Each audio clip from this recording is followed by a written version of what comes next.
A breaking news situation on the State House grounds as protesters with Occupy Columbia are refusing to leave the State House grounds. Now, we have seen police get involved in other cities across the country, but now it appears that it is the capital city, is Columbia, South Carolina. Nate Stewart standing by as we wait to see how long it is before these folks are arrested, because Governor Haley said they had to go by 6 o'clock. Nate. Hey, that's right, Darcy, and as you can see, the rain's coming down. Occupy protesters are behind me, waiting this out, chanting, "We are the 99%," but a large group of police officers have come out of the State House just recently. They are now starting to circle around the protesters. They're still chanting, "We are the 99%." They're starting to line up around everybody. You can see officers right there starting to come out. We have not seen a single arrest to this point. But as you can see, they're starting to move. We believe that arrests will start to be made shortly. Let's go back over here, Chris. Come on. Nate, we're just watching this as you watch it as well. I've never seen anything. I'm watching this as you are as well. I've never seen anything quite like this on the State House grounds. Absolutely not, JR. I mean, people are sitting here on the State House grounds with their hands up. They're sitting down in protest, obviously a peaceful protest. Some protesters are chanting, "Whose house? Our house," referring to the State House. I've never seen anything like it. Nate, it appears that the officers are with the Bureau of Protective Services, BPS, the Bureau of Protective Services. Can you identify any other law enforcement agencies, whether they be SLED or the City of Columbia? Right now, I can only identify the BPS officers. That is the only law enforcement agency I see out here at this moment. And like I said, haven't seen a single arrest at this point, but we have seen an increase in the police presence on the State House lawn right now. I know in some other cities like Oakland and New York and Atlanta, there have been not so peaceful resisting of arrest, if you want to call it that, but it looks as if the people who are prepared to be arrested tonight on the trespassing and disorderly conduct charges plan to do so in a peaceful manner. JR, you're absolutely right, and if you want it, we can talk to one of the protesters right now. Chris, let's talk to one of these protesters right now. Earlier, they were giving you instructions on how to be arrested. Were they telling you specific instructions on how to get arrested? Go ahead. We don't need instructions on how to get arrested. No. What was that? We don't need instructions on how to get arrested. We know that right now, by protecting our constitutional rights and standing up for our own voices, we're going to get arrested. There's no instruction. You guys' intentions are to be peaceful if you are arrested. Absolutely peaceful. We're putting our hands up. We're showing that we're not armed. We're passive. When the police do come and take us, we're not going to resist arrest. We are non-violent, and that's what we've been saying the entire time. To protest, and now we intend on proving it. A lot of people are tuning in, watching this right now live on their TV sets. What do you want to say to the people kind of looking at this right now, saying, "Oh my gosh, what are these people doing?" We're exercising our First Amendment rights, but we're also here to show the economic injustice, the marriage between corporate money and government, and the inequities that are all across the country that's happening. So here they come. They're coming now. Police officers the BPS officers look like they are about to start making arrests right now, guys.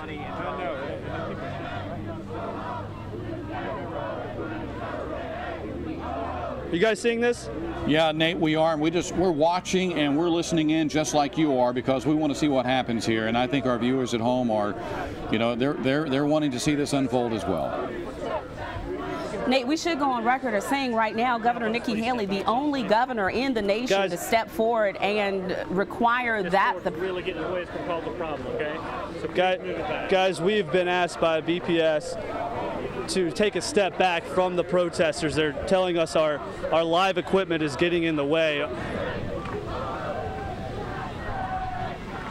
Certainly we want to respect the wishes of law enforcement. This is live TV. This is a breaking news event, and we are doing our best to bring it to our viewers at home right now. Again, these Occupy Columbia protesters have been here for 33 days. The governor told them they're welcome during the daylight hours, but she doesn't want them on the State House grounds at night. Guys, I'm having a really hard time anymore. hearing you. The rain is really coming down. The protesters are really loud. We have yet to see an arrest at this moment, but BPS officers are starting to gather around the protesters around the front fence underneath the Confederate flag on the State House grounds. Jim Gandy, you want to chime in here because this storm looks like it's blowing through that area pretty good right now. Well, it is part of this line of thunderstorms that's moving through our area, and it looks like some of the heaviest rain is moving into the downtown area. I don't know, we don't want to take away from that, but yeah, we've got a thunderstorm right now. This really is a dangerous situation out there, dangerous because of the lightning that's taking place. I really feel for the officers because this is not a good situation. Guys. Go ahead, Nate. Hey, guys. Go ahead, Nate. We see it. Nate, we can see. Guys, if you can hear me, they are now making the first arrest out here on the State House lawn. Sir, how are you? What's going through your head right now? Oh, You're refusing to leave, right? Yes. What's going through your head? That this is what is necessary to ensure that our First Amendment rights are protected.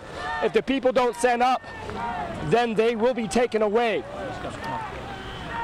Everyone needs to come out and defend the First Amendment rights. Guys, I don't know if you're hearing this, but as you can see, they are putting handcuffs on many of the protesters right now. They have the rip ties out and steel handcuffs, and they're putting them around the arms of all the protesters out here on the State House lawn with the rain just pouring down, drenching everything, including our camera equipment right now.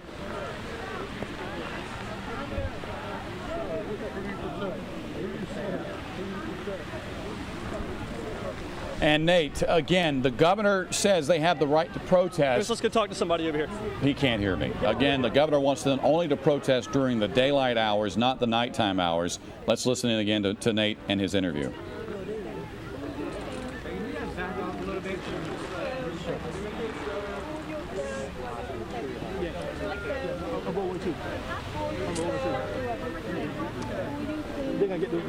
There's not much to say, guys. I mean, protesters are being hauled off the State House lawn. I've never seen anything like this before. It's no surprise. I mean, the governor did come out this afternoon and say that they had until 6 o'clock. It's currently, later in the night. They've had a while to leave the premises, 6:30 right now.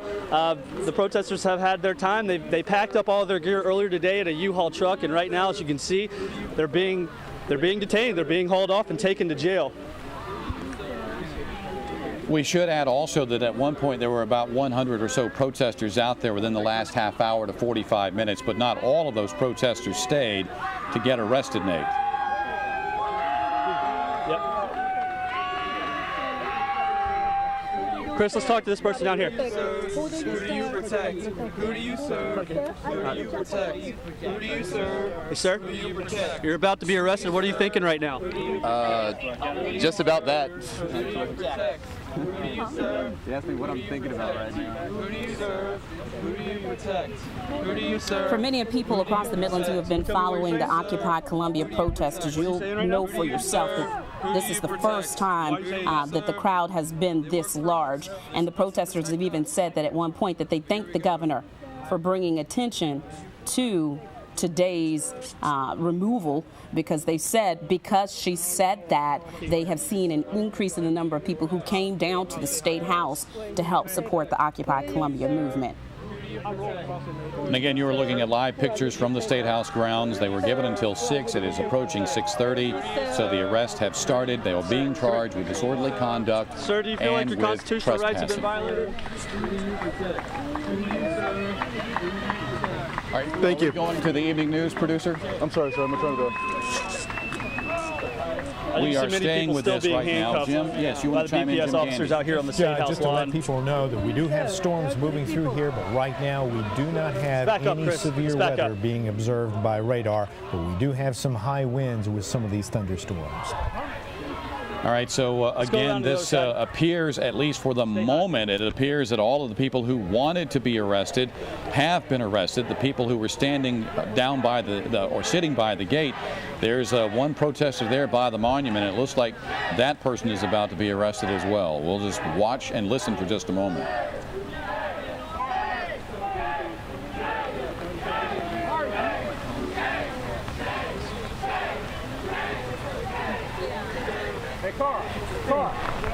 Let's go around the other side.